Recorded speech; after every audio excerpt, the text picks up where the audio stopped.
Here begins tape number 1 in the videotape deposition of Donald J. Trump in the matter of Trump Old Post Office LLC versus CZ National LLC and BVS Acquisition Co. LLC in the Superior Court of the District of Columbia, case number 2015 CA 005890B.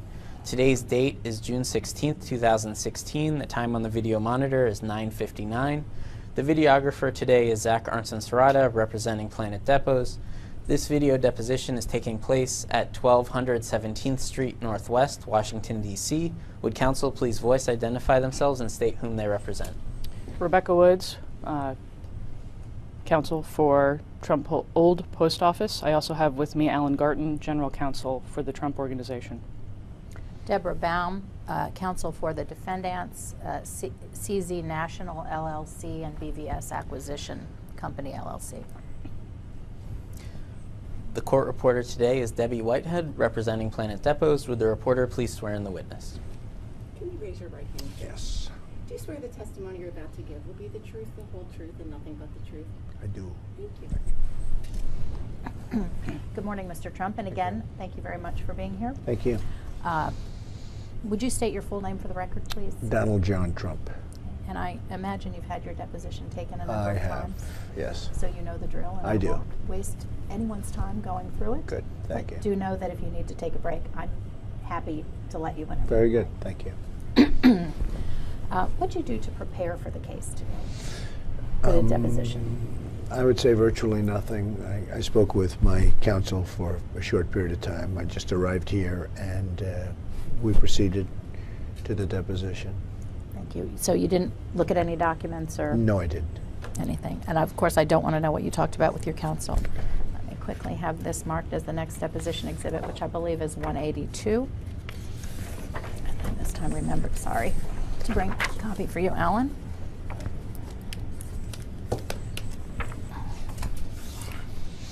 Trump, that's the notice of your deposition, actually technically the second amended notice.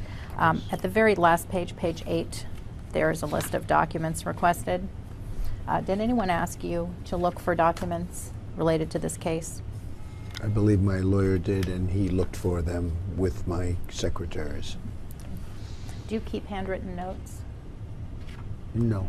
I think your daughter told me in her deposition that you don't email, and I observed that that's because you're a very smart person. Yes, we've figured that out. It took a lot of people a long time to figure that out. That's right. But do you make notes? Do you have anything on paper related to this case? No, I don't.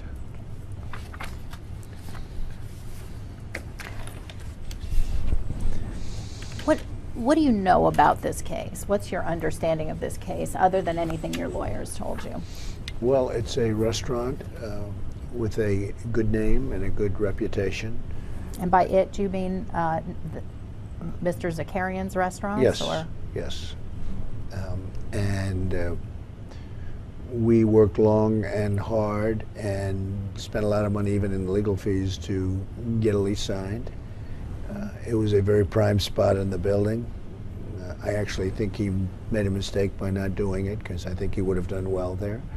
But a very prime spot in the building, and ultimately it got signed. I believe my son Don worked on it for the most part, but I haven't been involved in it almost at all. But we were happy to have him in the building. What do you know about the lawsuit?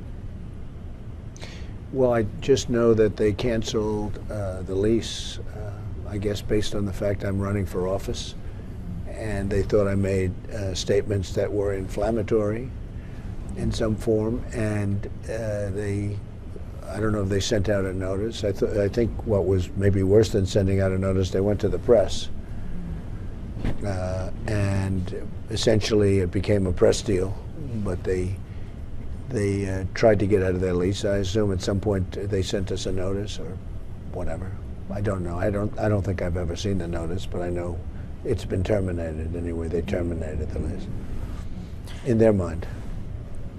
What do you mean in their mind? Well, I mean they wanted to get out of the lease, so they sent us a notice. But we feel, we have a lease. What do you think they wanted to get out of the lease? I don't. Objection. Sorry. Objection foundation. I don't understand why they did this. I'm running for office. I obviously have credibility because I now, as it turns out, became the Republican nominee, running against, we have a total of 17 people that were mostly senators and governors, highly respected people. So it's not like, you know, like I've said anything that could be so bad, because if I said something that was so bad, they wouldn't have had me go through all of these people and win all of these primary races, and I'm pretty even in the polls, or close to even in the polls right now. So, so I was very surprised that he wanted to get out of the lease. Did you have any understanding at the time of the termination as to why he wanted to get out of the lease? I wasn't too much involved in it. It was mostly my son and daughter, who you know. Okay. Have you had any conversations with either, well, with not just your children, but any of your internal Trump team regarding this lawsuit? No. No, not at all, other than Mr. Garten for a couple of minutes. And I'm not asking about what Yeah, you talked that's with him okay. about, because he's your counsel. But no, I haven't really discussed it. Okay. Have you had any discussions with Ivanka or Donald Jr. at all about this dispute? Other than they said that I guess he wanted to get out, and that was a while ago. Since then, I haven't discussed it. I didn't even discuss their deposition that I assume they took with you, based on your statement. Are you you're the majority owner of the old post office entity, Yes. correct? Do you know what percentage you own? Beneficially or directly? Well, my children have a piece. We own 100% as a company. My children have a piece of it.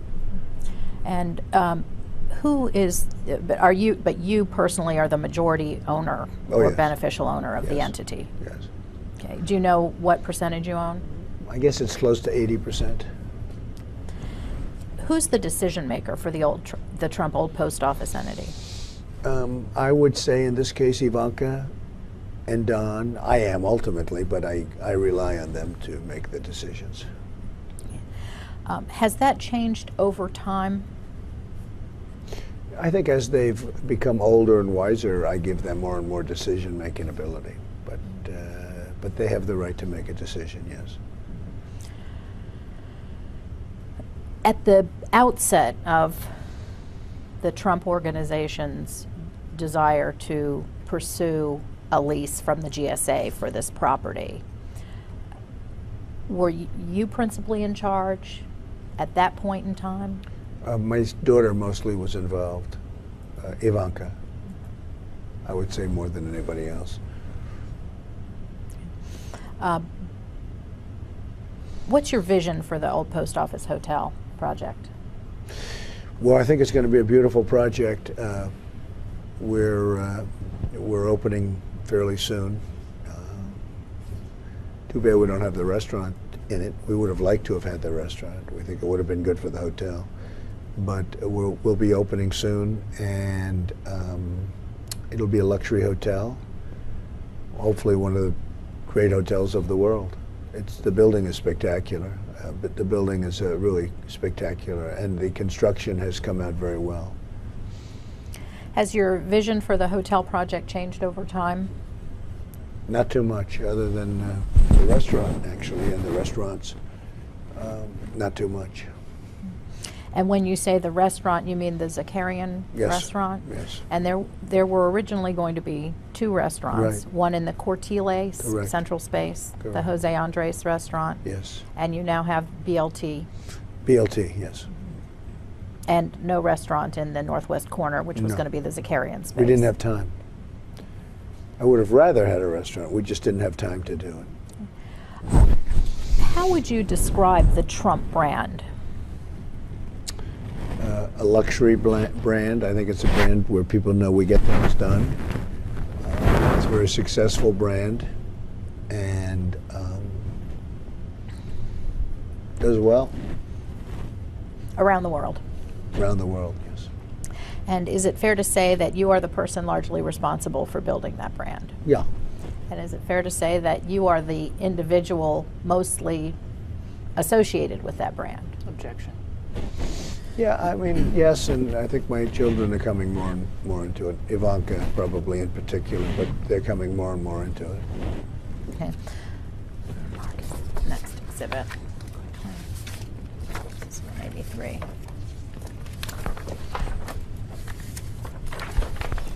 Oh. Mr. Trump, showing you what's been marked as Exhibit 183. These are materials we got from your website, and you're free to, but I don't mean to ask you to take your time to read the whole thing. But toward the end, it says, Mr. Trump is personally involved in everything that his name represents. This commitment has made him the preeminent developer of quality real estate known around the world, and in all his endeavors, the Trump gold standard is apparent. See that? Yes. Is that a true statement? Yes. And when it says that you're personally involved in everything that your name represents, what does that mean, that your name represents? Well, I think that, I do things that don't necessarily have my name on it, but I'm involved with, when we put our name on a hotel, such as this one, which is very important, I'm very much involved in the details. I was involved in the design of the building and the room sizes and the entrances and the lobby and the marble and the bathrooms and the fixtures and the bars and a lot of things. I mean, I'm involved very much with the hotel. The important projects, I get very much involved. And I imagine that's an important matter of pride to you, because you Yeah. know your name and you are associated with that brand. That's right.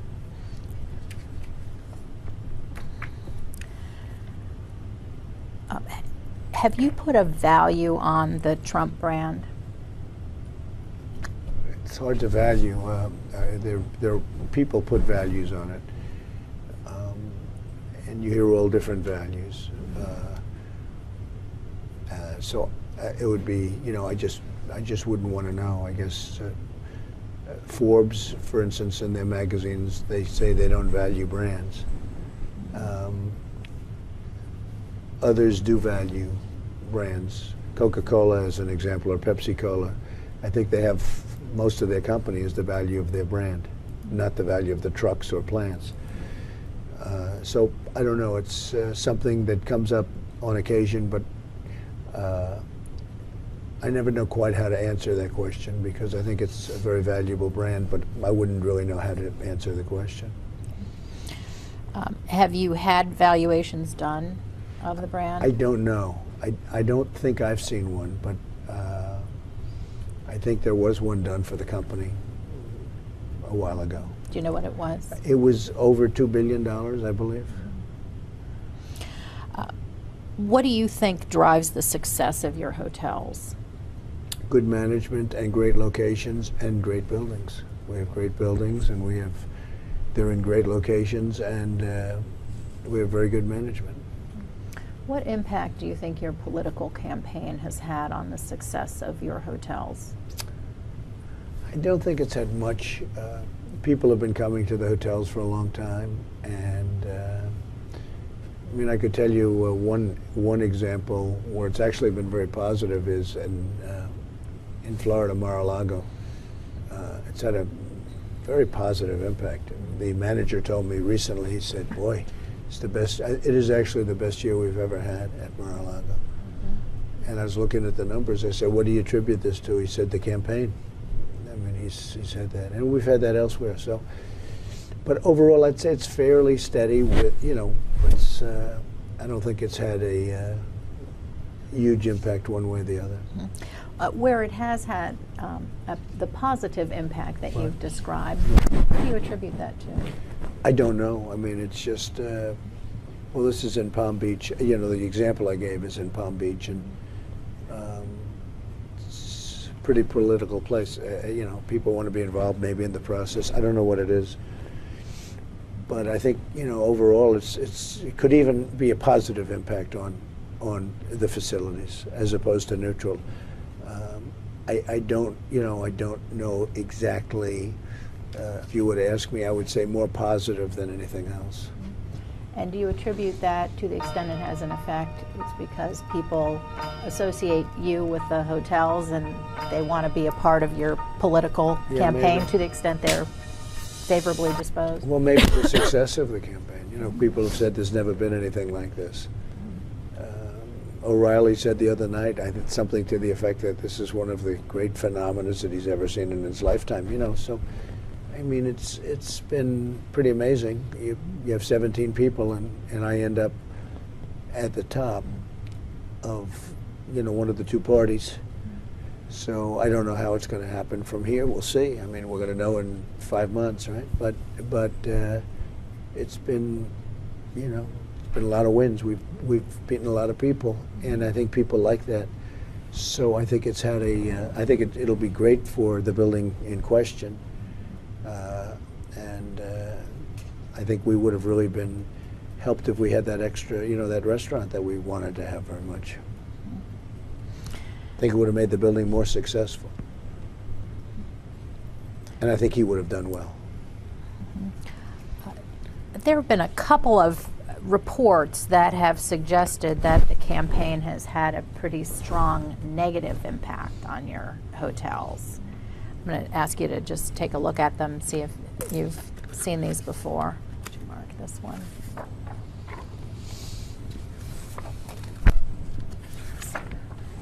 184. And here's another. This is 185.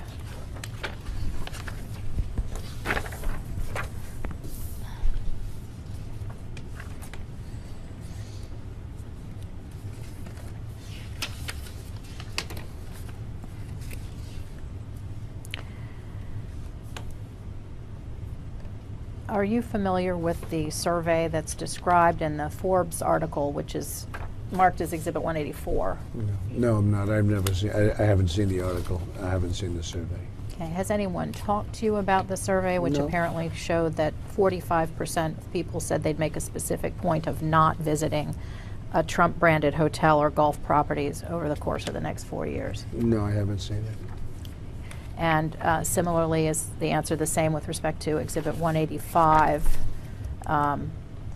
which describes a study by Hipmunk, which I will confess I've never heard of. I've never heard of it either. It says it caters to younger people, and that may be why.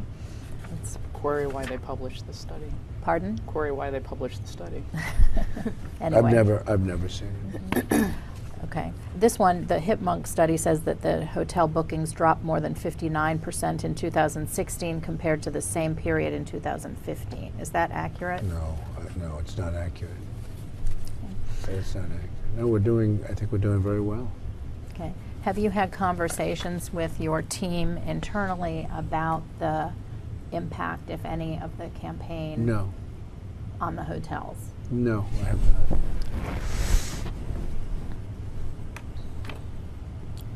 When did you first hear of Jeffrey Zakarian, Mr. Trump? Actually, through my son, Don, and maybe Ivanka, but through my son, Don, who said, you know, good reputation, good restaurateur, and that they were close to signing a lease with him after a pretty long negotiation. Okay. So you hadn't heard of him until they told you we're close to having the deal done. You weren't involved earlier. That's right. And apart from anything you've learned in this case, what do you know about Mr. Zakarian? Not much. Anything? No, I mean, I really don't. I just know he operates a good restaurant. Have you ever been to any of his restaurants? No, I have not. And do you know anything about Lou Ceruzzi? No. Beginning, do you know, in placing it in time, when you first heard about the negotiations with Mr. Zakarian or his entity? A while ago. Again, Don handled the negotiations. The only thing I knew is that he told me he's negotiating with Zakarian. And did you approve of those negotiations? Yeah, sure. And was that in the 2014 timeframe? Yes, yes. Prior to the signing of the lease. And do you know when the lease was signed? No. Okay. Show you what's been marked, or it has not yet been marked. Please mark this as 186.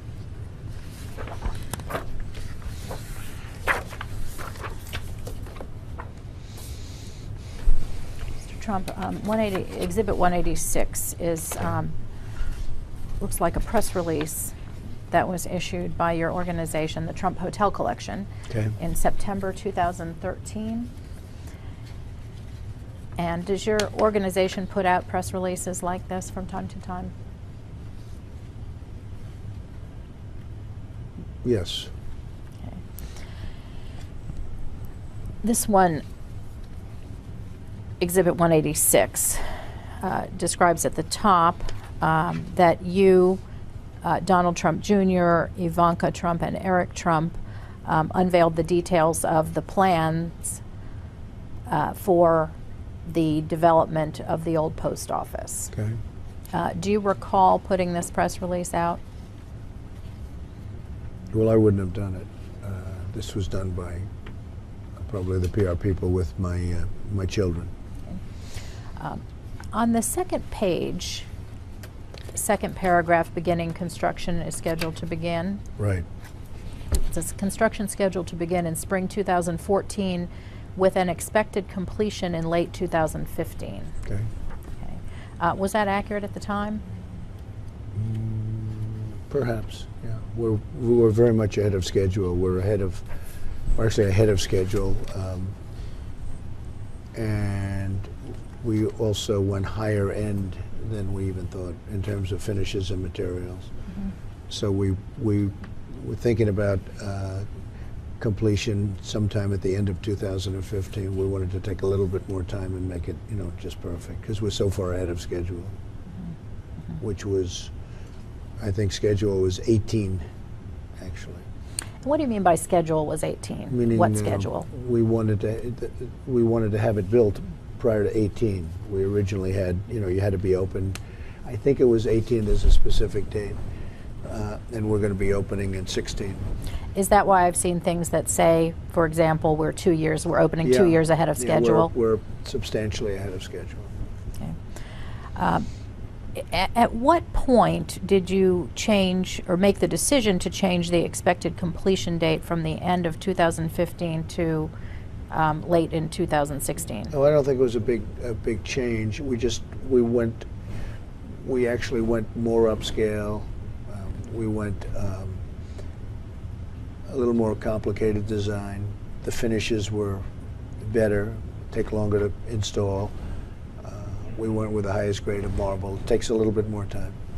Even to get the material takes a little bit more time. Mm-hmm. Apart from the cost of the higher quality materials, how much, was that a very costly decision for you to make, just the delay in opening? No, not really, because it was a very, there was just a vast, pretty big period of time. We weren't sure exactly when. You never know until you really get, especially with renovation, you never know until you get into the job. Yeah, the material cost more money than we were originally going to spend. Well, I mean, really, apart from not talking about the cost of the enhanced materials or the new designs, isn't it the truth that just the delay in opening would have cost you a lot?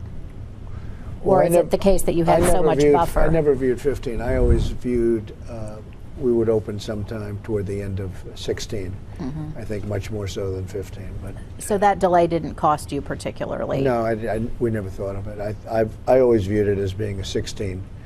To do it properly, 16 would be sometime during the year 16.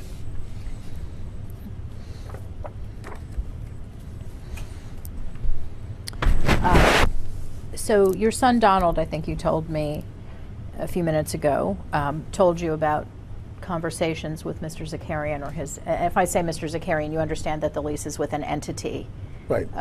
Sure. his entity, in the same way that your lease is a Okay. Trump entity. Okay.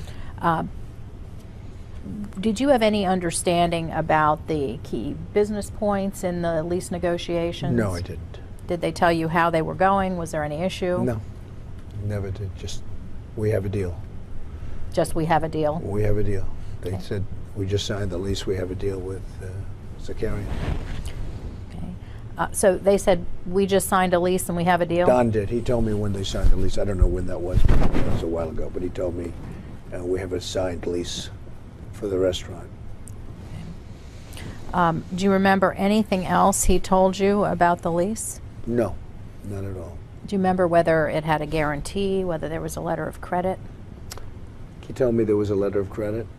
I think he told me there was a guarantee. I think this was a while ago, he discussed a couple of the points of the deal. Mm-hmm. And most importantly, he said a good quality person. Mm-hmm. Mm-hmm. And restaurant. Mm-hmm. When you say he discussed a couple of the points of the deal, do you remember what any of those were? The basic rent and the guarantee,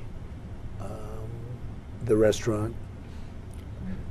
They showed me a rough sketch of what was, conceivably going to be built. But that's a very, very short conversation. I said, fine, I have confidence in him. And he liked it, so I liked it. Okay. Was the guarantee important to you? Yeah, it was, because I think we would have been able to, then we had plenty of time. It wasn't like we were rushed like we are now. I think that, we wanted to have a guarantee because we would have been able, I'm sure, to get another restaurant. And, we want to make sure once we have the restaurant, we'll work hard to make that restaurant successful. We'll help the restaurant. I think the hotel would be very good for the restaurant.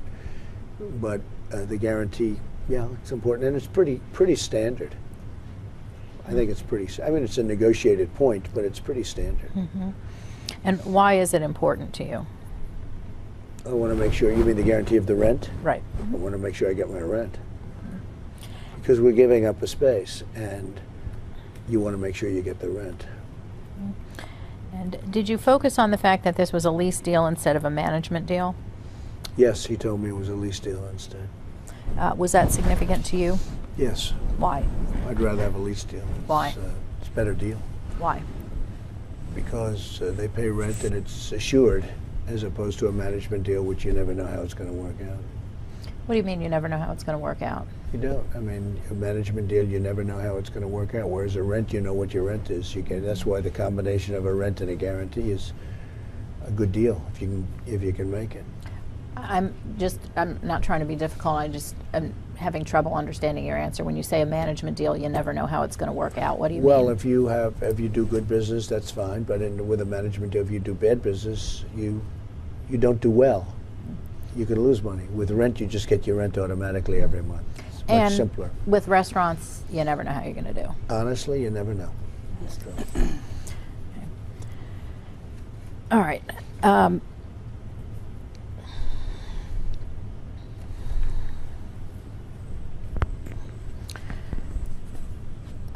Show you, Mr. Trump, a copy of what's been marked as Deposition Exhibit 25.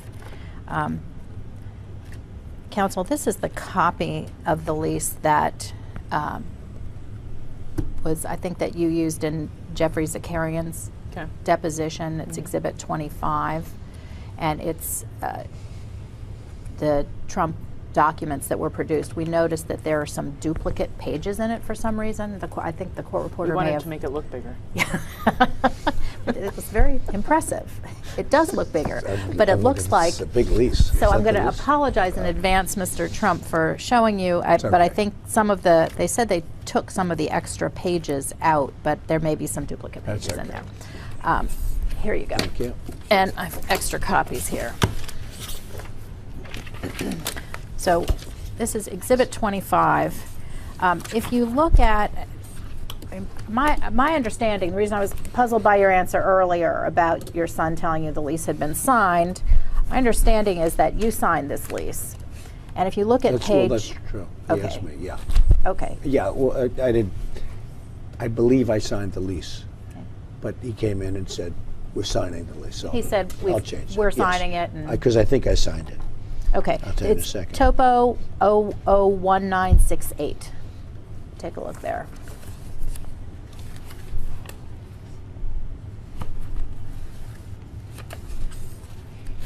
Yeah, that's my signature, yes. And did you review the lease at all before you signed it? No.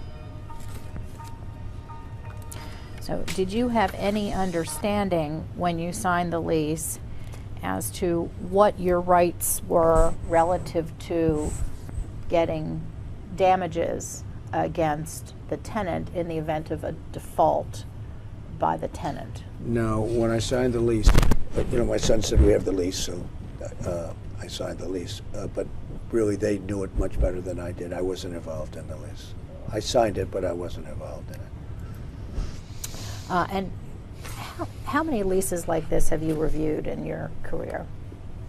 Signed or reviewed? Reviewed. Not too many. I signed hundreds, much more than that. But I don't generally review them. I have somebody that, whether it's an executive or in this case, one of my children, I rely on people to do these things, including lawyers that I've had for many years, like a Mr. Garten or somebody. So I rely. So I very rarely get too involved in that.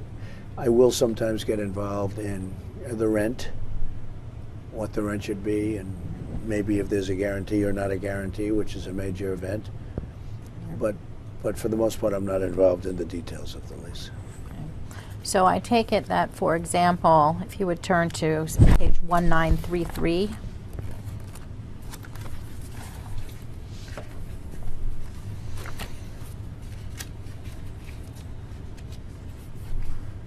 Section 23D. Okay. Okay, got it. Yeah. You did not review this section What of the does that lease, say? monetary damages. This is in the remedies I section. did not, no. Okay. Would you be able to read this section and tell us what your understanding of it is? Objection. Mr. Trump isn't a lawyer.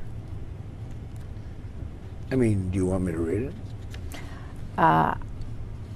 It's long. It is long. It's very long. It is long. I would like you to read just the monetary damages section, starting at the number 1 in the middle of the page. Just there. The rest of that, and to the end of that, it continues on the next page. And tell me what you think, reading that, you as the landlord are entitled to get from the tenant in the event of a tenant breach in the way of damages. I don't have my glasses. I mean, I am at a disadvantage because I didn't bring my glasses. This is such small writing.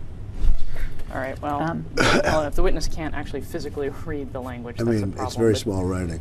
I I also- can make it out. Do you want me to try?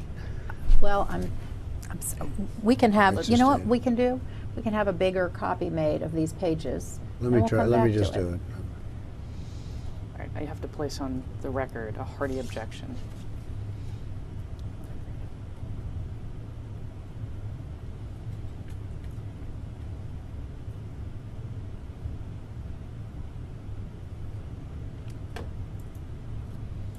Yeah, it's all damages that the landlord may sustain, including all legal fees and everything else involved. Looks like everything in the kitchen sink to me. Then you have number 2.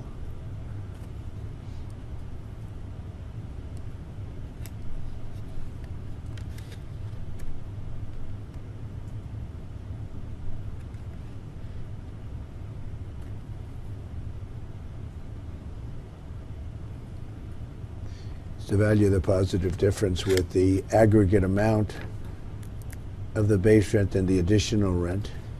Mhm. Yeah, I mean, basically it's saying you have to pay all damages, and going forward you have to pay rent and other things. I mean, it's a complex clause, but it's a pretty standard damages clause, I Okay. think you'll find. Would you agree with me that it says here in part 2, in the, you have an alternative, that you can either elect to recover in the way of Well, rent. the landlord can elect. The landlord, yes, you, the landlord, can either elect a sum that at the time of the cancellation represents the positive difference, if any, between the aggregate amount of the base rent and additional rent that would have been payable. So what the tenant would have paid under the lease, right? So the difference between that, Right. right? And then if you go over to the next page, Or, now this is minus, so the difference Right. between everything he would have paid minus the aggregate rental value of the demised premises for the same period, discounted to present value. okay. Okay? So what do you understand the aggregate rental value to be? Objection. Well, we're getting no rental value now. I'm not sure that we could have rented it. I don't know that we could have rented it. But we're getting no rental. It was not an easy space to rent, to be honest with you. And he agreed to pay rent, and he agreed to take the responsibility of the restaurant, which is important because we didn't want to have losses. And so this would be the rent that he's paying, less some kind of a rent that we get. I don't know that we could have gotten a rent. Okay? It says the rental value. Do you know what the rental Well, value? sure, the rental value. Objection. So you'll have to find out what is the rental value. But Right. the rental Okay. value. Do you know what the rental value is? No, Okay. no. All right. Then let's turn, if you would please, Mr. Trump, to page 1939 regarding the letter of credit.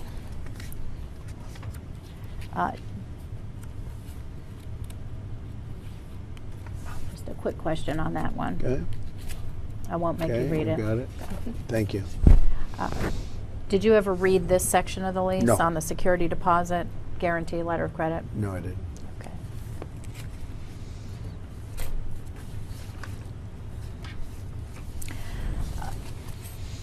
In section 4 of the sublease, you can look at it if you like, but did you understand that the tenant agreed to use and occupy the demised premises for a first-class, in all respects, restaurant? Yes, And you understood that that was an obligation that the Zakarian entity had? that's right. And did you also understand in section 36D of the lease that the tenant agreed to hire and maintain reasonably adequate personnel for the efficient service of its customers? Yes. Do you understand, as a businessman, understanding you're not a lawyer and I don't want to know what your lawyers told you, but do you generally understand that in every contract, and particularly in every lease, there is a covenant of good faith and fair dealing on the part of both parties implied into every lease?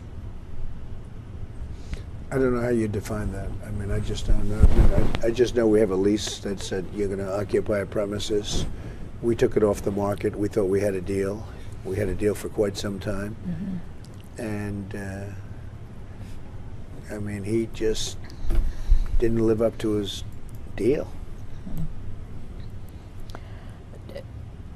But my question is, do you understand that there is a duty of good faith and fair dealing that's implied to the part of both parties in every I lease don't know. deal? I mean, I don't know. I want a fair deal. I just don't know what the lease is.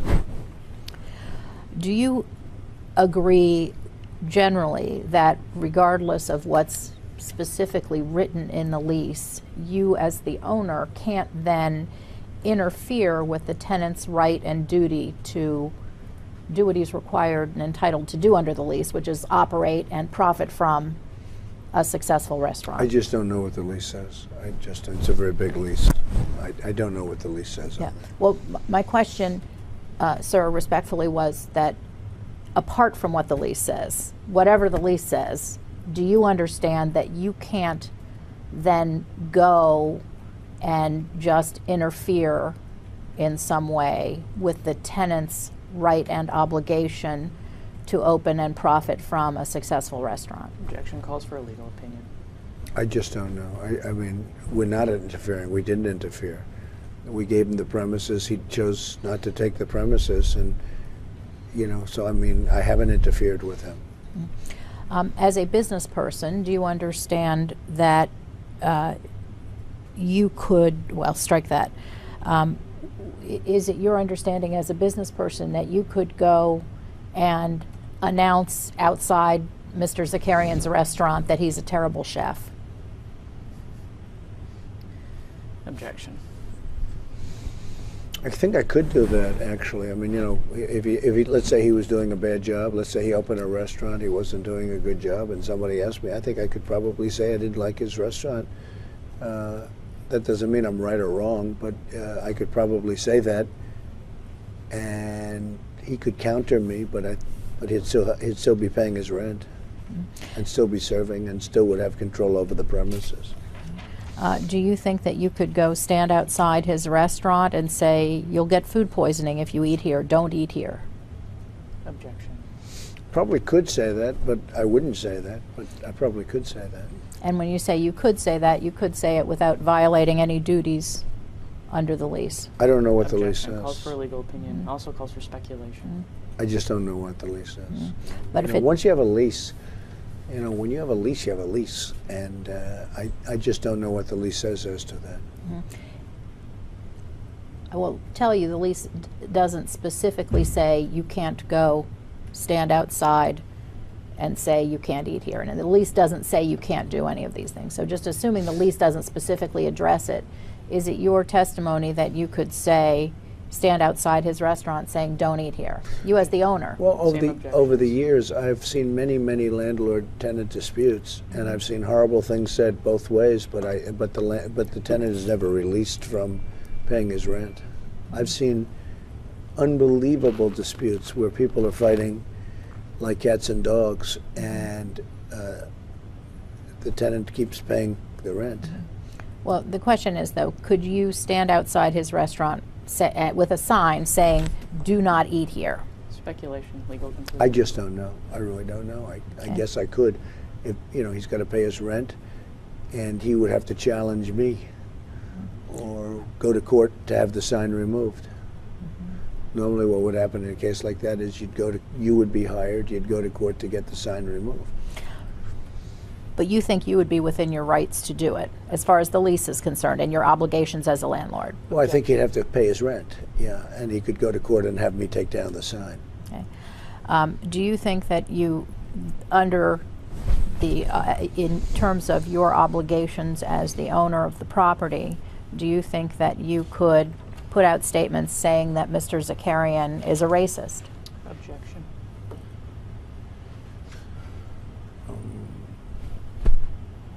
Yeah, I guess if he was a racist, I could. If he was a racist, I could do that. Do you think that would impact his ability to run and profit from successful restaurants? That I don't know. I mean, he's got a lease. He's got to. I don't know. That he's got a lease. He's got to pay his. He's got to pay his rent. I mean, you know, you can't. If somebody says that would mean that every document ever signed, if somebody gets into a verbal dispute, that would mean all of the many leases all over this country would be terminated because somebody has, you know, got into a verbal dispute. I mean, that would mean arbitrators would have to be set up for what is a verbal dispute. You know, just you couldn't, you wouldn't have a country of laws. I mean, it would be a mess if you went by a standard like that. He's got a lease. He pays his rent. He can go to court and challenge me. He can go to court and sue me. He can sue me for libel if I said something like that. But I think he'd have to continue to operate his restaurant and pay his rent.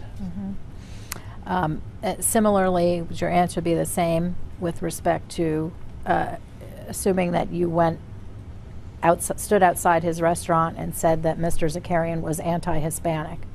Do you think that would interfere with his ability to operate a successful restaurant? He'd go to court and he'd have me taken, you know, the sign down or however method you want to talk about. But you'd go to court and you'd ask for a judgment that I would take down the sign. Do you think if the word got out that Mr. Zakarian were anti-Hispanic, that it would potentially affect the success of his restaurant? I don't know. I don't know. I really don't know. Okay. You understand, I'm sure, that what brings us together today is the decision that Mr.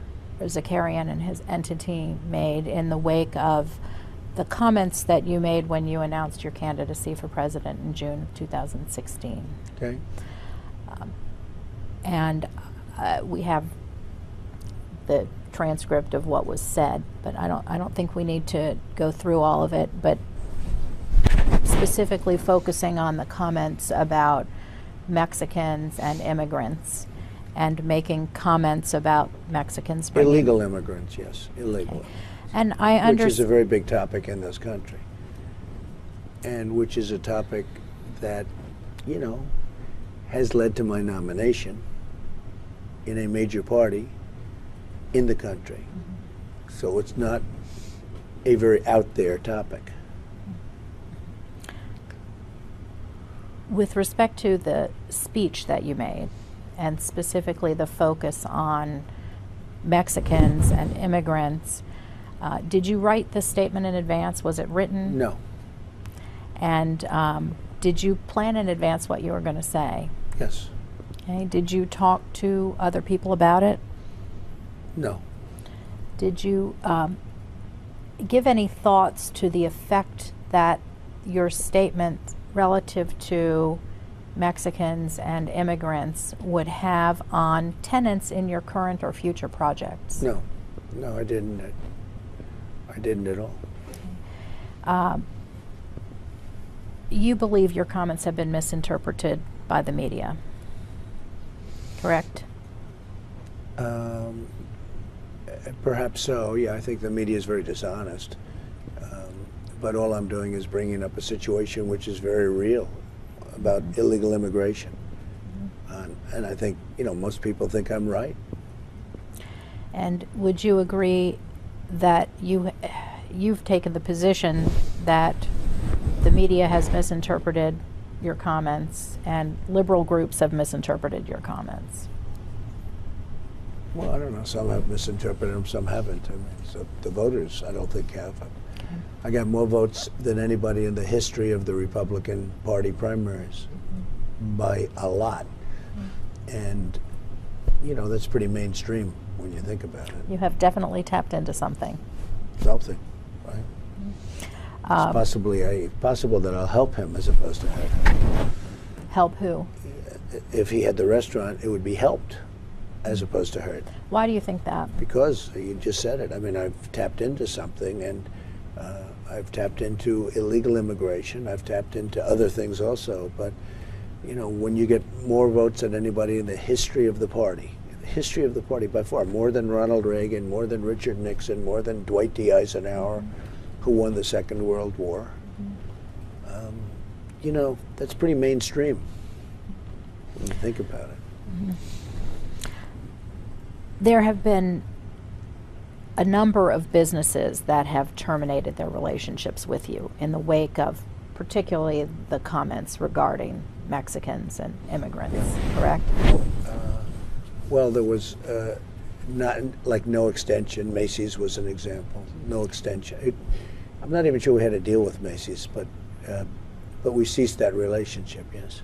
And they publicly attributed it to the comments regarding Mexicans. I don't know. I think so, yes. And would the same be the case for Univision? But I didn't have a lease with Macy's. Right. Okay. I didn't have a lease. You know, I didn't have that kind of a deal. It was just a month-to-month deal. With Univision, I had a signed contract. We went to court, and they paid a substantial amount of money to me. To settle? Yes. And what was your understanding of the reason for Univision terminating the relationship with you? I guess they didn't like my comments.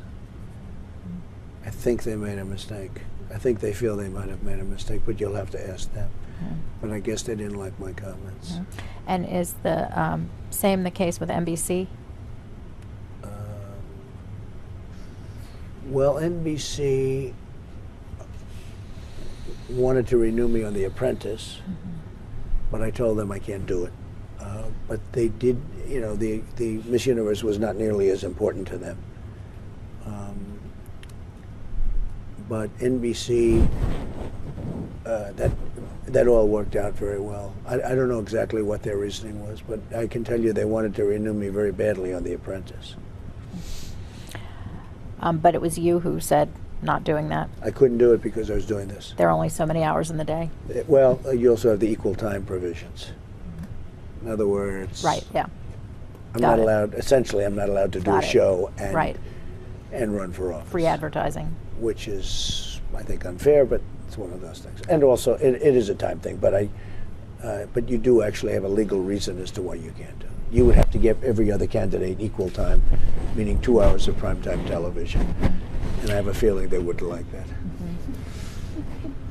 Probably not. You also had a relationship with CERTA. Yes, What was the nature of the relationship with Mattresses. CERTA? I just want to jump in and just caution the witness to the extent that what you're being asked might intrude upon confidentiality agreements or... Okay, fine. Yes. You had a relationship with CERTA, Yes. contractual, Yes. and CERTA pulled out of that relationship in the wake of your campaign comments as Well, well, there was no correct? extension or something, yes. And did you have any understanding of what their reason for wanting to? Not particular. I wasn't involved in it too much. Did it cause you any concern that all of these entities wanted to apparently distance themselves from you in the wake of your comments? No, I'm a big boy. I understand. I've been making these statements, by the way, for many years. This is not just new. You know, this isn't. When your client signed his lease, my views were out there very, very strongly. Well, you would agree with me, wouldn't you, Mr. Trump, that they've gotten a lot more press in the last year? No, I mean maybe more, but I can tell you that again, some people will do better because of it.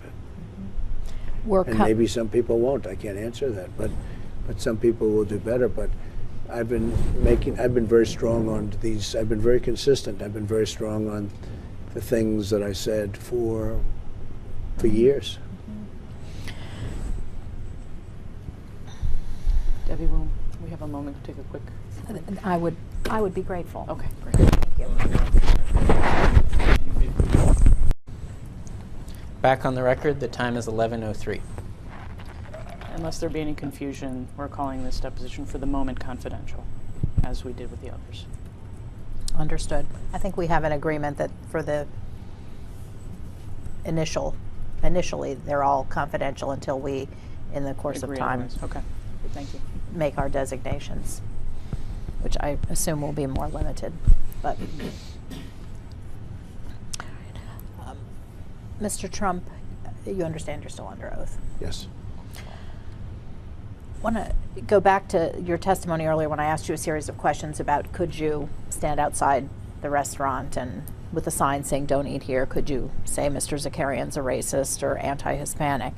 Is it fair to say that as far as your understanding of your obligations as a landlord, apart from any other legal defamation or libel type obligations you might have toward anyone you might say something about, in terms of your obligations as a landlord, you can stand out there and say whatever you want about Mr. Zakarian or his restaurant, and he still has to keep paying rent. Objection. Well, I would say that if I gave him the premises and the premises was in good shape and on the assumption I had to provide the electricity and the air conditioning to his premises, et cetera, and all of those things were done, yeah, now he would have to handle me differently. He'd have to go to court and get some kind of an injunction or court order to get me to, leave the area or take down the sign. But as far as you're concerned, he has to keep still paying rent because you haven't violated the lease Objection. by Yes, doing that. That's true. This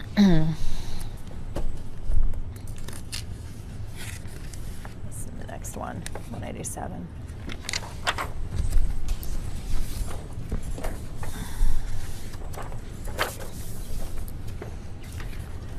Mr. Trump, this is the later press release, or hotel news resource actually. Trump International Hotel to open this September. This is dated February 9, 2016. Okay.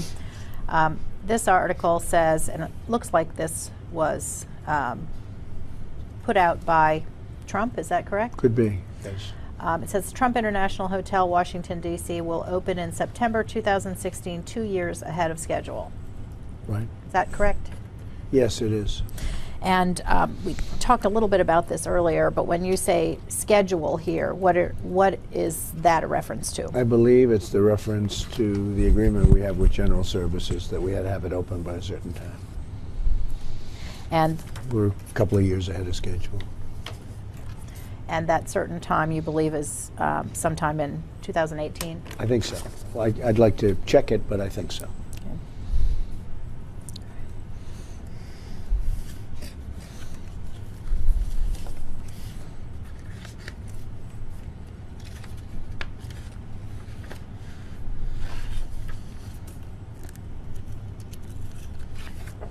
It's 188.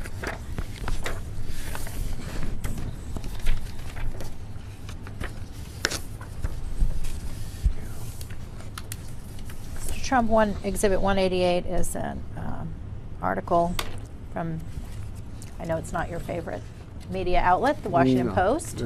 I agree. Highly inaccurate. Page 2 has a comment from you. You're welcome to read the whole thing, but I'm really only going to ask you about a quote that they attribute to you on the second page, about 3/4 of the way down, where it says that you shrugged off news that a second chef, Jeffrey Zakarian, planned to pull out of a deal to open a restaurant. Jose Andres was the first to announce he was backing out, and then it provides a quote from you saying they each left massive deposits, okay, which I like very much. They each are personally guaranteeing the rent, and they did that just to be cool and politically correct, Trump told reporters, adding, we're already dealing with other people, some of the great chefs of the world. Is that a quote from you? Yes. Okay. First of all, what did you mean by they were guaranteeing the rent to be cool and politically correct? I didn't think I said that. I think I said they were guaranteeing the rent, period, is what I meant. They did this to be cool and good, not to guarantee the rent. Okay. They weren't being cool to guarantee the rent. I confess I was very confused about that. Yeah, I know. I mean, it's one way of looking at it, I guess. No, they guaranteed the rent, period, and then they were doing their grandstanding. I mean, if they would have gotten out very quietly, I think it would have been a lot better for everybody. They caused me damages because, you know, they made such a big deal out of it, and they didn't have to make a big deal out of it. So that was disappointing. No, but that's what I meant. They wanted to be, they thought, politically correct by doing what they did. I think they made a mistake. And why do you think they made a mistake? Because I think they would have done well with the restaurant. And you said that they have, it would have been better for everybody if they'd done it quietly. How so? Well, we wouldn't have gotten bad publicity. I get a lot of bad publicity because of the way they handled it. They grandstanded. And how has that harmed you? Just a bad day of press, a bad few days of press. I think it, you know, I don't know how I can quantify it, but I think we were hurt by the way they did it. Do you think They did it very publicly. My son had a lot of respect for your client, and I think they even talked that day, and then all of a sudden, you know, he did a grandstand move, which got him a lot of publicity, and I'm sure he felt great about it, but it wasn't good for me.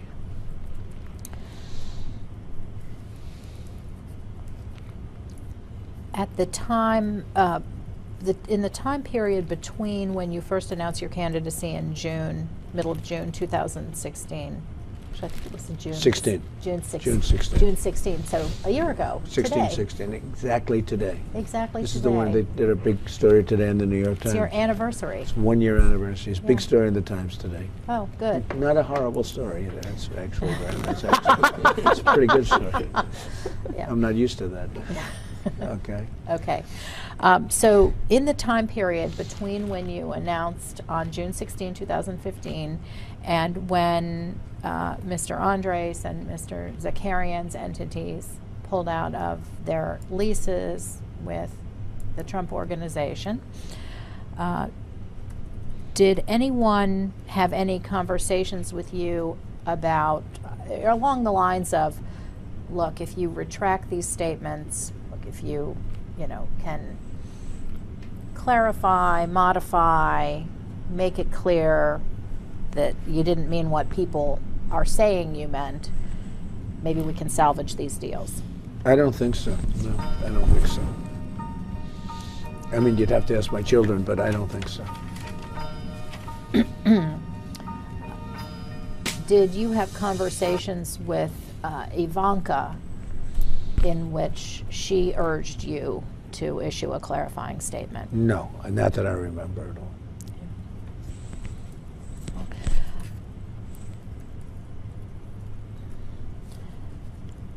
You have recently publicly stated that Judge Curiel in your Trump University case was biased against you Counsel. in that case, correct? Yeah. Objection. Correct? Yes. And you mentioned specifically his Mexican heritage, correct? Yes. And is it your contention that he went so far as to violate his obligations of impartiality because he was biased against you? I don't know. Objection. And then comments in the media seem to suggest that you felt that the fact that he was of Mexican heritage, you said, I'm building a wall, he's of Mexican heritage, seems to be a conflict of interest. Is that correct?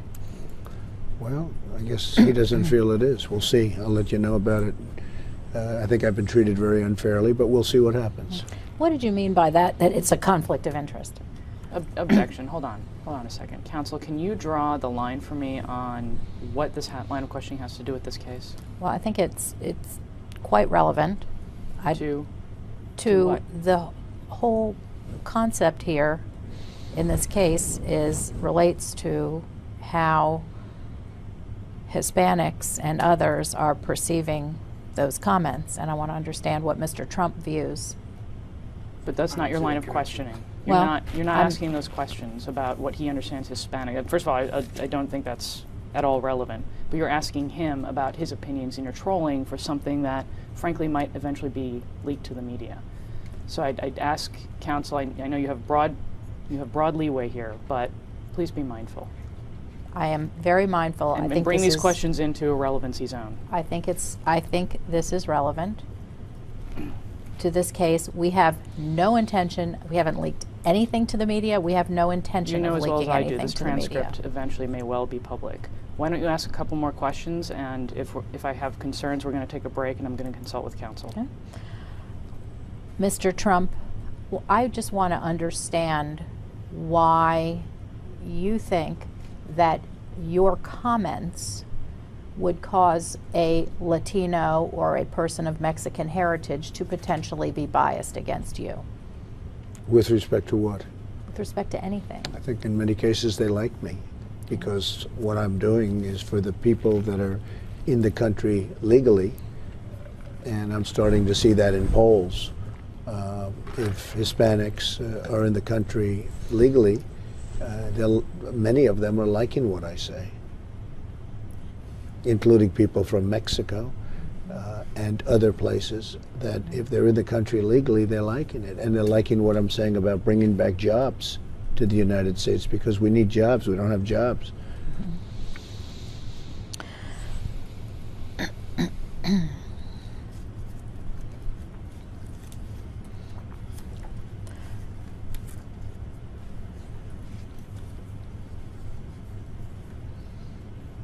A lot of your comments about this particular judge related to his association with a group. Mm-hmm. And what does that have to do with how people in that group or with that affinity might behave toward you or your entities? Well, what I said is named La Raza, and there's another La Raza, and I've been told they do have a connection, and they said some very inflammatory things, and extremely inflammatory things About what? about Mexico, the United States, and various other things. And I think it was inappropriate. If it's true, I think it was inappropriate. And I've said it loud and clear. And so, do you believe that many Latinos have misinterpreted your comments?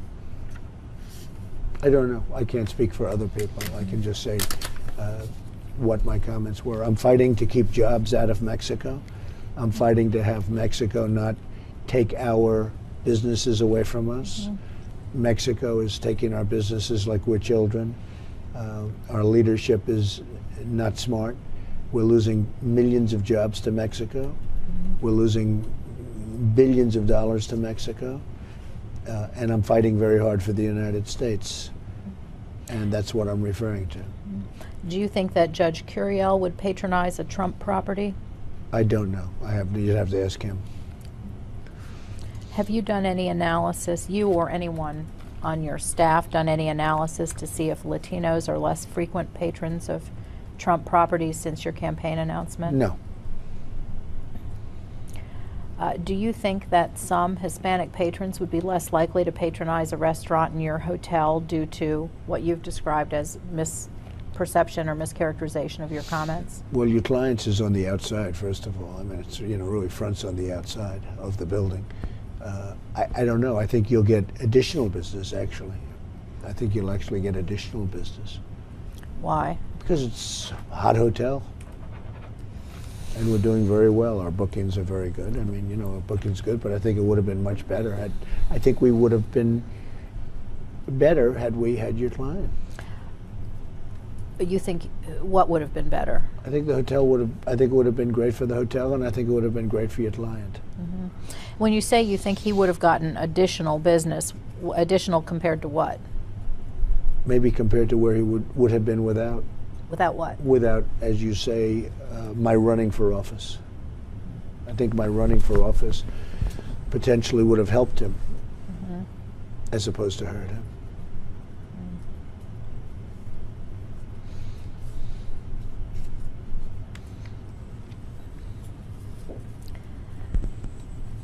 And that's because people don't necessarily separate Mr. Trump, the politician, from Mr. Trump, the owner of the property, and they want to have a part of the excitement. Well, let me just be clear. My properties are totally separate and distinct from me. I'm Understood. an individual.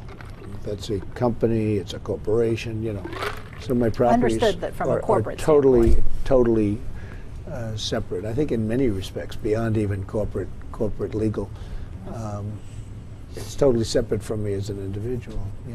It also represents Ivanka and Don and Eric. But it's a totally separate situation.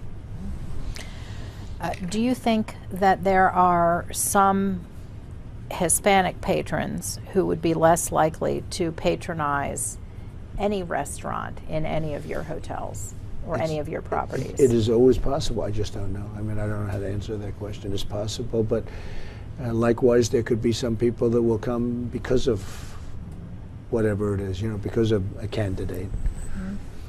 And why do you think, for example, the Palm Beach property is doing particularly well? I think you said earlier it's Because I think people like politics. Politics. Yeah, and they like to be around the name and maybe me. I go there, but I think people really dig it.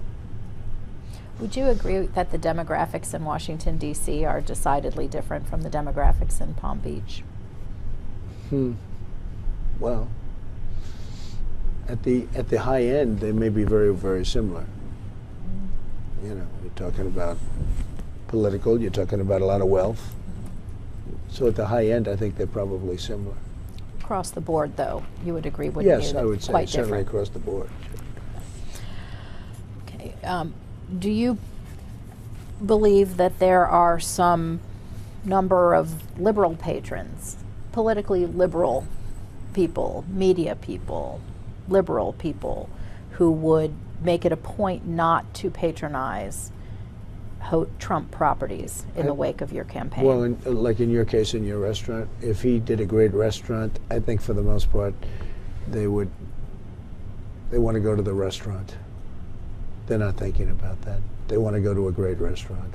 But you don't have a crystal ball. There you aren't can't that tell, many in Washington, right? believe me. There aren't that many in Washington, as you know. That may be something we can agree on. There aren't many. So this was a great opportunity, actually. We're getting more better. We're getting better. Good. Yeah, I would imagine. Okay. When did you first hear that Mr. Zakarian's entity had terminated his lease with the Trump OPO? I can't tell you when, but my son told me, Don. What did he tell you? Essentially, I don't know if he used the word terminated. I don't know what the definition of the word would be, but he said that they're trying to get out of their lease. Did you have a meeting with Ivanka about it? It's possible, maybe a meeting where something about this was discussed.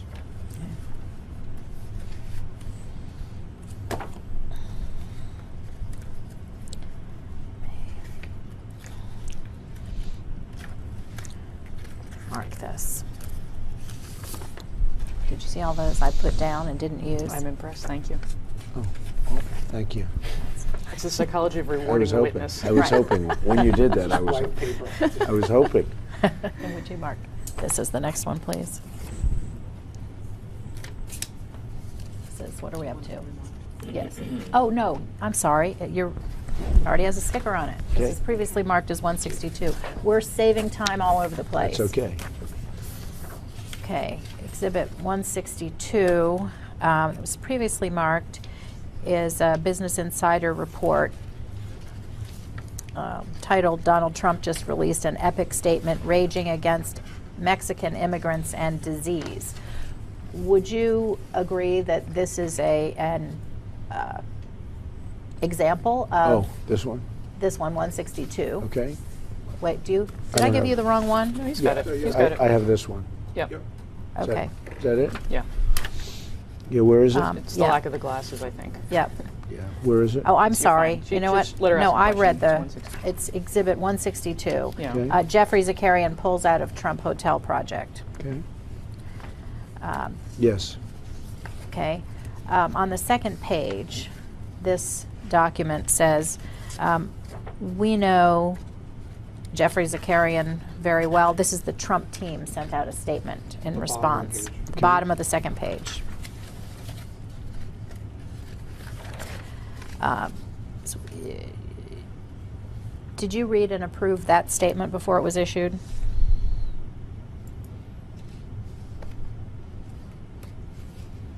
I probably did, but I don't remember, but I probably did. Okay. Probably saw it.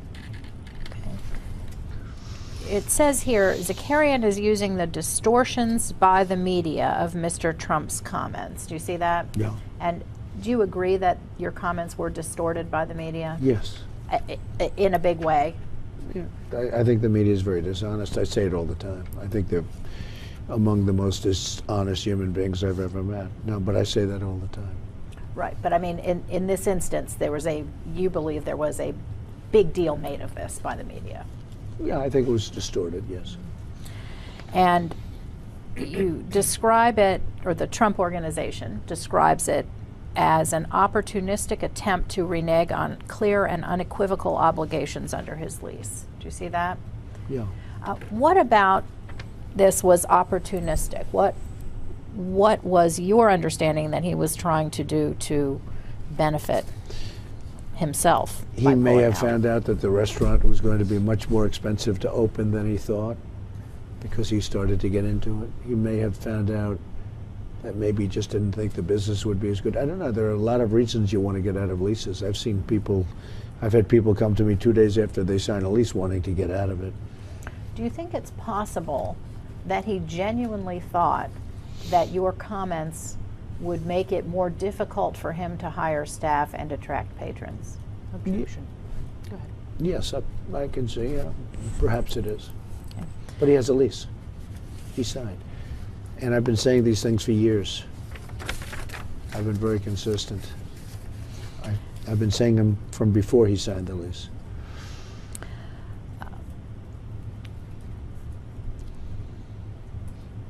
You also note that he has a non-refundable deposit and has fully guaranteed the lease. Do you see that? Yes. Okay.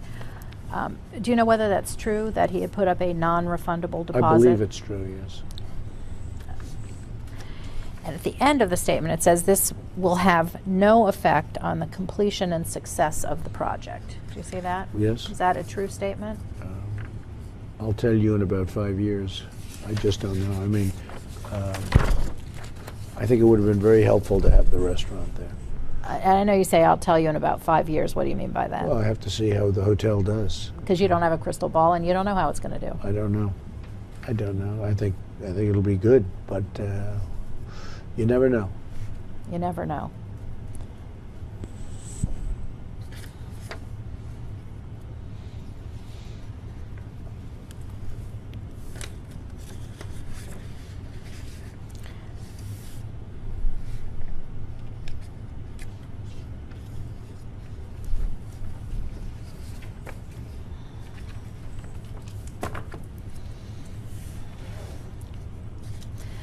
When you met with Ivanka, your daughter, about Mr. Zakarian's entity decision to terminate the lease agreement, did you have any discussion with her regarding what to do with the space now that both restaurants had decided to terminate their lease arrangements with the Trump Yes. organization? Yes. Okay. And could you tell us, to the best of your recollection, what you discussed with her at that time? Well, I would have rather gotten, I think I told her this, I would have rather have gotten another signed lease from another restaurant, because that's the ideal situation, but we didn't have any time. You know, we don't want to be in construction while the hotel is open. So we had to have everything done at the same time. So in the case of Zakarian space, we are building essentially a very large conference room or meeting room. We wouldn't have had time to have a restaurant. And you knew that at the time he terminated the lease? Oh yeah, it was very tight. Even for him, it was very tight. But So you said basically, we can't do this.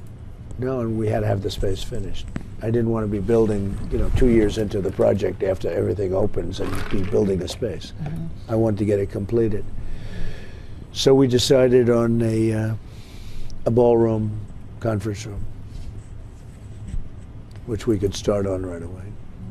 And you made that decision virtually immediately? No, but, sometime after I did. And why particularly did you want to turn the space into a meeting room or suites? I didn't. I would have much rather had Zakarian. I would have much rather had Zakarian. I think it would have been better for the hotel. But we didn't have an option. We lost our tenant. Our tenant, defaulted on his lease. And so now we have this space, and I wanted to get it completed. Now, in the document we looked at a minute ago where you had the statement by the Trump organization, it says, or actually it was an earlier one, you said we're already talking to some of the great chefs of the world. It wasn't in 162, That's right. I misspoke. So was that We a were. true We were statement? talking to the chef. We couldn't get him to make a deal. We couldn't get him to sign a lease. And when you say you couldn't get them to sign a lease, it was important to your organization to have a lease and not a management deal? I would rather have leases. That's why we have a management agreement with BLT, but I would rather have leases, yes. And are you aware that there were a number of chefs, I think the record shows, that were interested in doing management deals for the northwest corner, the Zakarian Yeah, space? but management deal is much different than a lease. A lease is much better to have Why? because it's certainty. You get your rent every month. The other one, you never know what's going to happen. That's because what you get rises and falls based on the success of the restaurant, That's correct. and you don't know how the restaurant's going to do with any degree of You never certainty. know. No, you never know. Is that right? With a lease, I know how a lease is going to do. It's going to pay me whatever the rent is. But you can't say to any degree of certainty how a restaurant's going to do, so you don't want to do a management deal. What I'd rather do is I'd rather have a lease. But is what I said correct? Yeah. Well, If we're saying the same thing, it's correct. I'd rather have a lease. Yeah. Because you can't ever say to any degree of certainty how a restaurant's going to do, and therefore you don't know how you're going to do under a management You deal. don't know how anybody's going to do at anything. With a lease, you get your rent. And has that been a philosophy that you've followed? Generally, yes. Wherever possible. It is possible under a management deal for that space that the restaurant could do, as you've said, you think Zakarian might have done really well in that space, correct? Yes. So it's possible that under a management deal, a restaurant would do really well, correct? But it would never give us the kind of income that we were going to get from Zakarian in the term of rent, in rent. How much less would you make? I mean, we'll strike that. If the restaurant under a management deal in that same space were highly successful, the hotel could make more money than No, under a lease. I Isn't would that almost- right? Yeah, I would almost say if it broke even, I'd be happy and service the hotel. In other words, if the restaurant under a management agreement broke even and serviced the hotel, I would say that would be considered somewhat successful. Why? Because we want to service the hotel. And it's not easy to make money with a restaurant, especially when you're not in the restaurant yourself. So he can manage his own restaurant. We're not. We're a big company that has a lot of different things. So it's not easy. So having a restaurant where the restaurant pays rent is a very valuable thing. But you can't say how much you would or wouldn't have made under a management deal either, correct? No, but I told you if I could have broken even with it, I would have been happy. But you're doing a management deal with BLT, correct? Yes, because we have to service the hotel. Not because we have to service the hotel. But you don't know whether you may do very well on that management deal as well. You may make money, correct?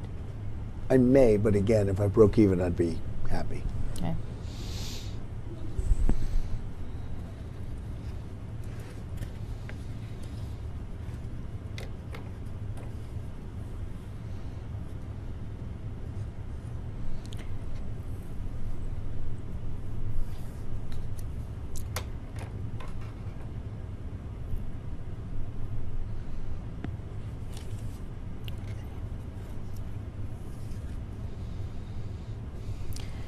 I'm going to turn to the letter of credit in this case. Okay. Show you what's already been marked as Exhibit 165. It's a compilation of documents related to the letter of credit that Mr. Zakarian's entity posted. You'll see the applicant is CZ National, the beneficiary Trumpold Post Office LLC. Did you have an understanding of what the letter of credit was supposed to cover? No, I just know it was a letter of credit for maybe a deposit or something. I never saw the letter of credit. I just know I knew we had a guarantee and a letter of credit. And did you understand that someone from your organization had to certify to the M&T Bank that the Trump organization had the legal right to draw down on the letter of credit? Objection Foundation. I don't know that. I just don't know. You'd have to ask the lawyers about that.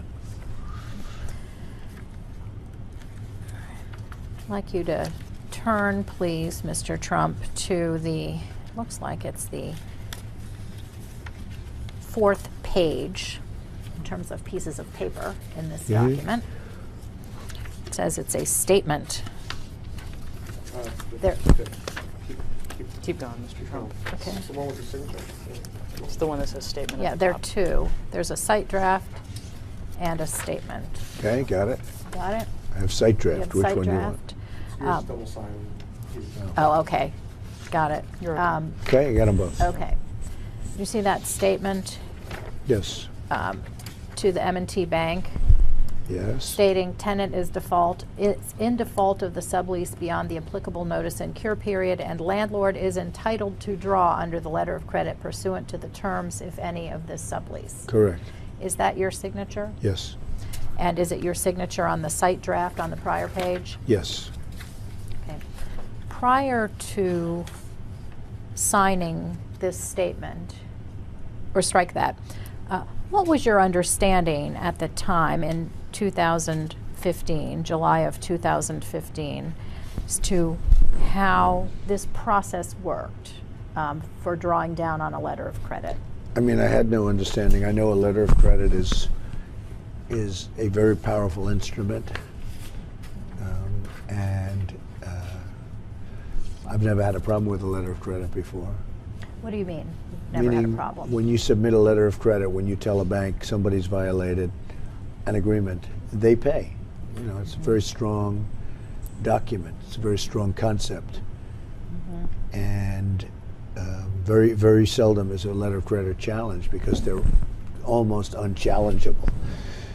So I was surprised. I don't even know that they are challenging the letter of credit. I don't know enough about the lawsuit to know that. But letter of credit's a very powerful document. And that's because if you tell the bank, I'm entitled to get my money, the bank has to pay you your money. That's true. So is that effectively what you were doing here, saying I'm entitled to get my money? Yes. Objection. What did you do prior to signing this statement to assure yourself that you were accurately making the representation to the bank that you were entitled to draw down those funds? I asked my lawyers. This one right here. And I do not want to ask you what Okay. Mr. Garten told you, but did you do anything else to factually assure yourself that you were making a factually correct representation to the bank? No. Did you go to the lease to look at what you're entitled to do with the letter of credit I proceeds? assume my lawyer did. Did you have, other than speaking to Mr. Garten, did you have any other communications with anybody about drawing down on the letter of credit? Perhaps my children, but mostly my attorney. Do you remember any conversations No, with I your don't. children? No. Did you or anyone on your behalf have any conversations with the bank about drawing down on the letter of I credit? don't know. I didn't, but I don't know.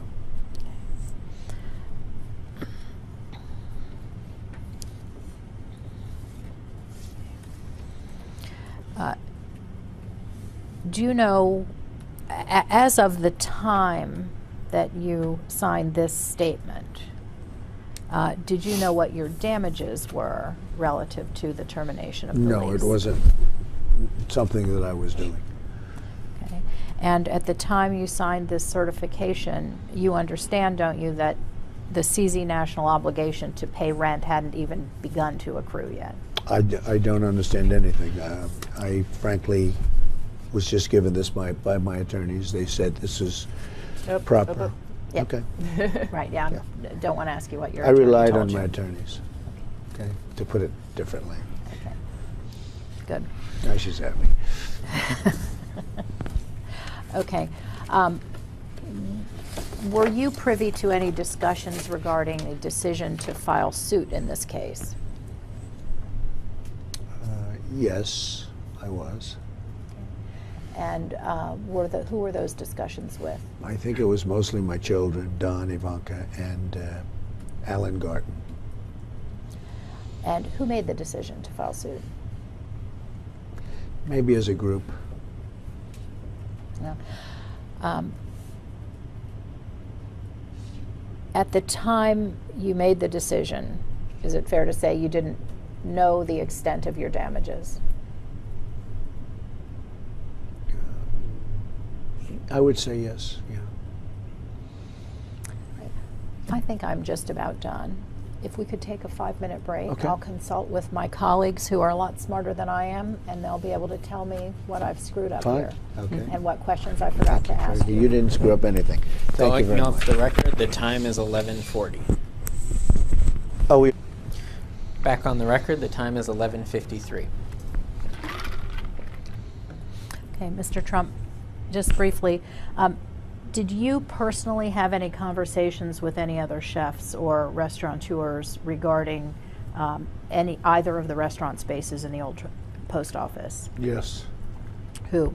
John George, a long time ago. When? Long time. Maybe before Zakarian. And what was the nature of that discussion? See whether or not I could lease him the space. And what did he say? Couldn't do it, not as a lease. He was interested in a management deal, but not a lease? I didn't go to the management agreement. It was early on, so I didn't feel, I had more time. But he basically wasn't interested in doing something in the lease. Also, I don't think he wanted to pay the build out. One of the very good things you get from a lease is that, in this case, your client would have to spend all of the money to build out the space. And less the tenant improvement allowance. well, other than whatever may you be in agreed there, to sure, put in, there right. might be some stuff that we get, but basically they would be building out their space. That's, that's millions of dollars that now I have to spend myself. And do you know how much he had committed to spend on the build out? No, but it would be millions of dollars.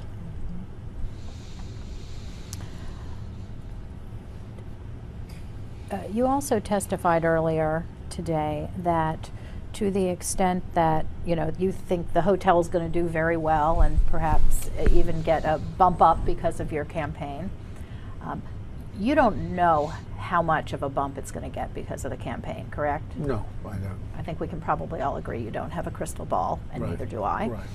Right. And you said you thought it would do better with a restaurant. Do you think it? Yes, and I do. I want to understand what you meant by that. Well, I think the restaurant would bring people. A good restaurant like this one would bring people, so that would benefit the hotel in addition to the rent and the additional rent. Bring people where? To the hotel. To stay in the hotel? Yeah, sure. Do you think that was the Zakarian name that would bring people to stay in the hotel? It's got a good name. But do you think that his name would have materially impacted the number of people who stayed at the hotel? It's possible. But you don't know? Well, people would come to the hotel and they might stay there because there's a good restaurant. But do you have any way of knowing whether that would have really happened? I think it will happen. I can't tell you how much. People, a lot of times when they come to a hotel, they'll check the restaurant. If it's a good restaurant, they'll stay at a hotel as opposed to the one across the street or the one in a different part of town. Have you ever done any analysis of the extent to which that actually happens? No, I have not. But having a good restaurant in a hotel will increase your business, sometimes dramatically. But you've never done any analysis or looked at any analysis of how much? No, but I'm sure there are companies that have done that in various other hotels, and they would be able to tell you. But having a good restaurant and having a name restaurant in a hotel can increase the business in that hotel very substantially. Do you know whether there's any analysis of whether having a second restaurant in a hotel, when you've already got one, the incremental effect of the second? No, that I don't know. Okay. But it wouldn't have hurt. I think it would have been good. So, and when you say it wouldn't have hurt, having a second restaurant there with Zakarian in it wouldn't have hurt, and you think it would have been good? I think having a good restaurant in a hotel is a very good thing for the hotel. It's one of the reasons we made the deal. Okay. And therefore, if you could have a very good restaurant in the hotel under a management deal, that wouldn't change the effect that had on the hotel, correct? If you could get somebody good, but it's a different kind of a thing. We have a restaurant coming in now. It's hopefully a good restaurant, I hope they do a good job, but we couldn't get them signed to a lease. Right. My point is simply, I understand what you're saying about having a restaurant there, potentially to some degree driving the revenue of the hotel, and driving the number of people who stays there. You can't quantify how much, but you have a sense that it is a favorable thing that attracts people to come and stay there, correct? Right. Do you know whether it causes them to pay more to stay there, in your experience? I really don't know, but look, it's common sense. Having a good restaurant's a positive thing. Okay. So can we agree that having a restaurant being a positive thing to potential patrons of the hotel and the restaurant, from the patron standpoint and from the hotel business standpoint, in terms of room occupancy, it doesn't matter whether it's a management deal or a lease. It depends. Generally, and I think there are studies of this, when somebody essentially owns it, through a lease, if you call it a form of ownership, you'll find the restaurants are better managed. But in terms of... Do you understand what I mean?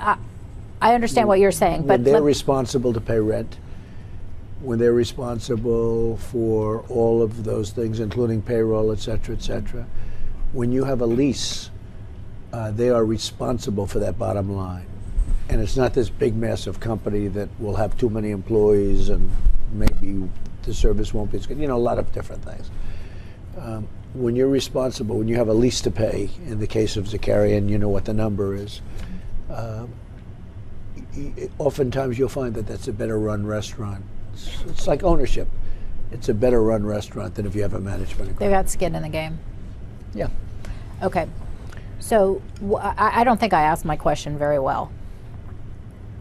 In terms of the population out there who are restaurant goers, Right. as I understood your testimony earlier, the restaurant is a bigger draw, and potentially you get, if you have a celebrity chef or if you have a really good restaurant, potentially more people are going to come and stay in the hotel. It could be, yes. It could be. You don't know, but it could be. Could be. So if you have a celebrity chef in the hotel and you think that's going to be a big draw, in terms of the draw factor for getting people into the hotel, does it matter whether it's a management deal or a lease? Objection asked and answered. Well, the problem is we couldn't get anybody. And we didn't have enough time to get anybody because we were let down by Zakarian. We were really let down. He had his lease. He was all set. He was going to spend all this money on building this place. All of a sudden, he says he's going to violate his lease. So, we didn't have enough time because we're, in the meantime, getting ready to open a hotel. We're going to be opening very shortly, as you know, in a few months. And almost less than that. And we didn't have time to do that. Had we had more time, we would have been maybe in a position where we could have gotten somebody. But in the meantime, we weren't. And a very big factor is the fact that Zakarian was going to spend millions of dollars building out a space. Okay. And now we're going to have to spend millions of dollars to build out whatever space it is. Here, I'm just trying to focus on the element of your testimony where you said a celebrity chef or a really successful restaurant, a good restaurant, can be a draw for patrons to the hotel. Yeah, but restaurants are better when there's a lease than when there's a management agreement. But my point is simply, if you have a management deal with a celebrity chef versus a lease with a celebrity chef, if the celebrity chef is drawing patrons in because of their celebrity, does it matter to the patrons whether it's a management deal or a lease? No, but you'll find that the quality is better when there's a lease. Okay. That's been historically proven.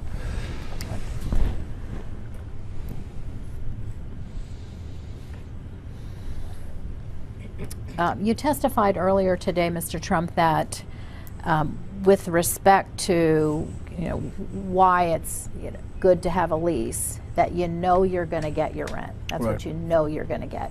And you understand that there were at least a couple of different components of rent, and Sure. I put quotes Yes. around rent under this lease. There's base rent and percentage rent. Correct. When you say you're going to get your rent, you're talking about the base rent, right? Not the percentage rent? Yeah. Because But I think he would have done very well.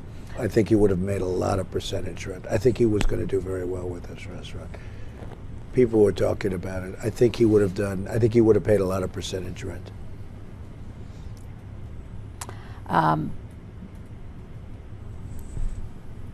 But when you were talking about earlier what you're going to get, you were talking about the base rent. I'm just trying to figure out what you were talking about. Well, back I get the then. minimum of the base Right, rent. right. But Okay. then, in addition, I think he would have done very well. I think we would have gotten good percentage. Right. No, I understand that sitting here today Right. you think that. I do think. But when you're talking about the benefits of a lease and what you're, no matter what you do, no matter what you go out there and say, you're going to get your rent. When you made that testimony, you're talking about base rent because you don't know whether you're going to get percentage rent.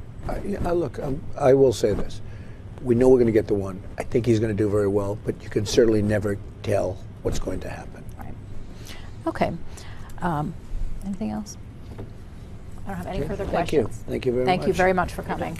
Done? You're done. Okay. You're done. Thank you. Nice to meet you. Thank you. If there are no Wonderful further lunch. questions, this marks Tell the end of Clark the I think they're deposition fantastic. off the record at 12:03.